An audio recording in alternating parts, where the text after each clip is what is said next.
Must go seek some dewdrops here, and hang a pearl in every cowslip's ear. Farewell, thou lob of spirits, I'll be gone. Our queen and all her elves come here anon.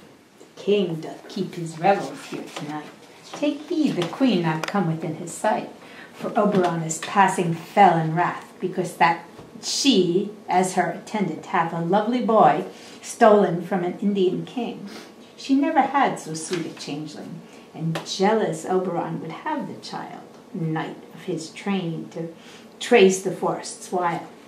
But she, perforce, withholds the loved boy, crowns him with flowers, makes him all her joy, and now they never meet in grove or green, by fountain clear or spangled starlight sheen. But they do swear that all their elves for fear creep into acorn cups and hide them there. Either I mistake your shape and making quite, or else you are that shrewd and knavish sprite, called Robin Goodfellow. Are not you he that frights the maidens of the villagery? Skim milk, and sometimes labor in the quern, and bootless make the breathless housewife churn, and sometime make the drink to bear no harm, misleading night wanderers, laughing at their harm? Those that hobgoblin call you and sweet puck, you do their work, and they shall have good luck. Are not you he? Thou speakest right. I am that merry wanderer of the night. I jest to Oberon and make him smile. When I am a fat and bean-fed horse beguile, neighing in likeness of a filly fowl, and then sometimes I lurk in gossip's hole, in the very likeness of a roasted crab. And when she drinks, against her lips I bob, and on her withered dewlap pour the ale. The wisest aunt tell the saddest tale, sometimes for 3 foot still mistaketh me. Then I slip from her bum, and down topples she, and Taylor cries, and falls into a cough. And then the whole choir hold their hips and laugh, and wax it in their mirth and knees. Swear a merrier hour was never wasted there. But room, fairy, here comes Oberon. My proud Titania, ill met by moonlight, my proud Titania. What, jealous Oberon? Fairy, skip hence, I have forsworn his bed and his company. Tarry, rash wanton, am I not thy lord? Then I must be thy lady, but I know when thou hast stolen away from fairyland, and in the shape of Corin sat all day, playing on pipes of corn and versing love to amorous Phillida. Why art thou here, come from the farthest steep of India, but that, forsooth, the bouncing Amazon, your buskined mistress and your warrior love, to Theseus must be wedded, and you come to give their bed joy and prosperity. How canst thou thus, for shame, Titania, glance at my credit with Hippolyta, knowing I know thy love to Theseus? Didst thou not lead him through the glimmering night from Perigenia, whom he ravished, and make him with fair Aegle break his faith with Aradne and Antiopa?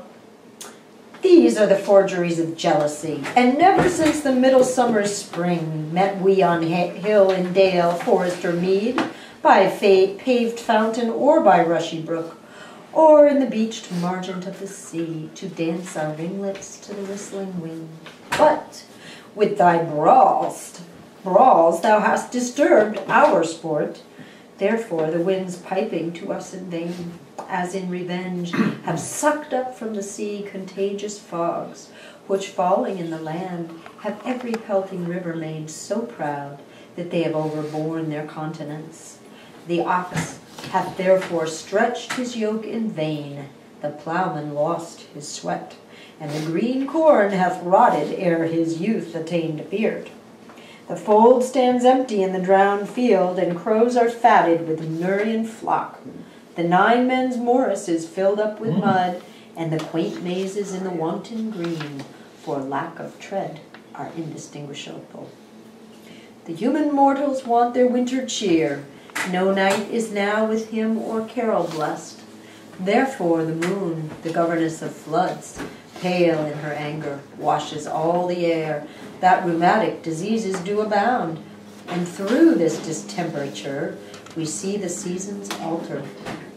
Hoary-headed frosts, fall in the fresh lap of the crimson rose, and on old Himes thin and icy crown, an odorous chaplet of sweet summer buds is in mockery set. The spring, the summer, the childing autumn, angry winter, change their wonted liveries, and the mazed world by their increase now knows not which is which. And this same progeny of evil comes from our debate, from our dissension. We are their parents. And Go on, follow me no more. You draw me, you hard-hearted adamant, but yet you draw not iron, for my heart is true as steel. Leave you your power to draw, and I shall have no power to follow you. Do I entice you? Do I speak you fair? Or rather, do I not in plainest truth tell you I do not, nor I cannot love you? And even for that I do love you the more. I am your spaniel. I'm going to call you honey for now on.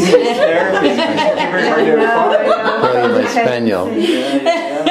Yes. Wait, listen to this one. The more you beat me, I will fawn on you.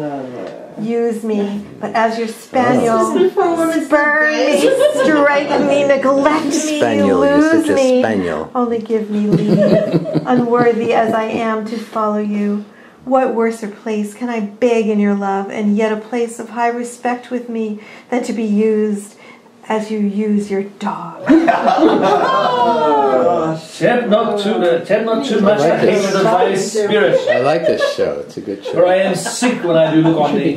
And I am sick when I do not No, look on you. Look on You my do impeach spaniel. your modesty too much. You leave the city and commit yourself into the hands of one that loves you not, to trust the opportunity of night and the ill counsel of a desert place with the rich worth of your virginity.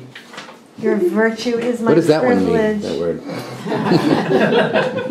It's archaic. It's like, I don't mean anymore. I don't understand. Helena, carry on. It is not night when I do not see your face. Therefore I think I am not in the night, nor doth this wood lack worlds of company, for you in my respect are all the world. Then how can it be said I am alone, when all the world is here to look on me? I'll run from thee and hide me in the brakes, and leave thee to the mercy of wild beasts. The wildest hath not such a heart as you. Run when you will, the story shall be changed. Apollo flies, and Daphne holds the chase. The dove pursues the griffin. The mild hind makes speed to catch the tiger, bootless speed, when cowardice pursues and valor flies. I will not stay thy questions. Let me go. Or, if thou follow me, do not believe but I shall do thee mischief in the wood. I in the temple, in the town, the field, you do me mischief. Fie, Fi. fo. Is that where that's from? Wrong work of literature. Your wrongs you set a scandal on my sex. We cannot fight for love as men may do. We should be wooed and were not made to woo. I'll follow thee and make a heaven of hell to die upon the hand I love so well. Oh my gosh. she's got it bad. I know. Who's Obe? Okay. Over. Fare thee well, nymph. Ere he do leave this grove, thou shalt fly him, and he shall seek thy love. Oh, I see. He's saying the nymph he's calling anyway. To Helena. Helena. Yeah. He's gonna Because fix it up he's for gonna her. fix it up for Yeah, her. don't worry. Hast thou the flower there? Welcome, wanderer. Ah, there it is. I pray thee, give it to me. I know a bank where the wild thyme blows, where oxlips and the nodding violet grows. Quite over canopied with luscious and woodbine, with sweet musk roses and with eglantine. There sleeps Titania some time of the night, lulled in these flowers with dances and delight. And there the snake throws her enameled skin, weed wide enough to wrap a fairy in. And with the juice of this I'll streak her eyes and make her full of hateful fantasies. Take thou some of it and seek through this grove. A sweet Athenian lady is in love with a disdainful youth. Anoint his eyes, but do it when the next thing he spies may be the lady.